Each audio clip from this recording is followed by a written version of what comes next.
Well, I just finished up my dust prevention mod on the Can Am Defender HD10.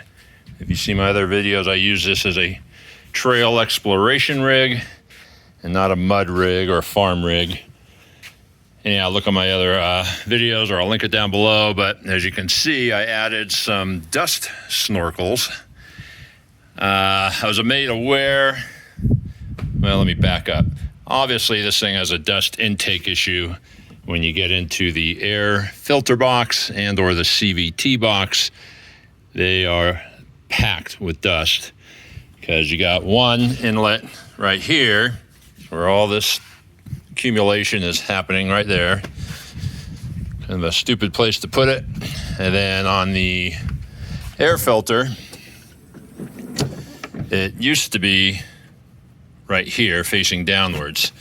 So I just removed that kind of rubber accordion U-shaped pipe, got a 2-inch to 2-inch rubber coupler, and whatever that is, 19 or so inches of 2-inch PVC, the U-shape of a 2-inch sink trap, and then these $40 air filter kits that are a CanAm specified for, I don't know, I used to run it right here off the end of that U-shaped deal, and it helped a bit. And I also have one of those micro socks that goes over the filter in there. But on the air intake, I did put some fine mesh over there. It didn't help much. And if you've ever taken your cover off and spent any time in there with an air gun compressor, you know it takes about 45 minutes to blow all that dust out, if you're riding like I do in Nevada.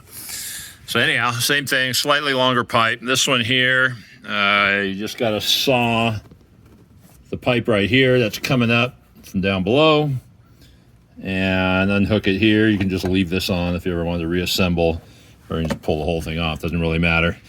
And then you leave the exhaust back on to cool this whole whatever's in there, catalytic more than likely.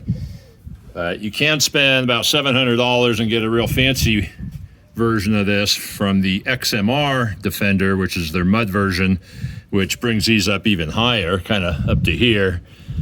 And it's, I mean, it's a slick looking deal, but it blocks your rear vision. But this is for dust, not water. The other system's really for water, because they even bring this exhaust way up and back down so that water can't get in there. But you can see the parts I use. I got $80 into these. These are about $6-7 each. And then most dudes have plenty of 2-inch pipe lying around. If not, it's a couple of bucks for that. I cut some channels into the rubber there. And it doesn't look half bad, huh? Half the time I got my spare wheel up, so that I got more room here. I got a great big toolbox in there, but you can see it's on my quad in there right now. But I think the air, well, I don't think, I know the air is going to stay way cooler, or I should say dust lesser, dust freer, cleaner, because I got all this wind coming in this way and from the doors blowing right back. You get very little dust in this cab, as you know, when you don't have doors, windows, and back windows and a half shield. So this should make a huge improvement in the amount of dust that accumulates in the CVT and the air filter, which will all shorten maintenance and prolong the life of the motor. Got any questions, ask them down below, and we'll see you on the trail.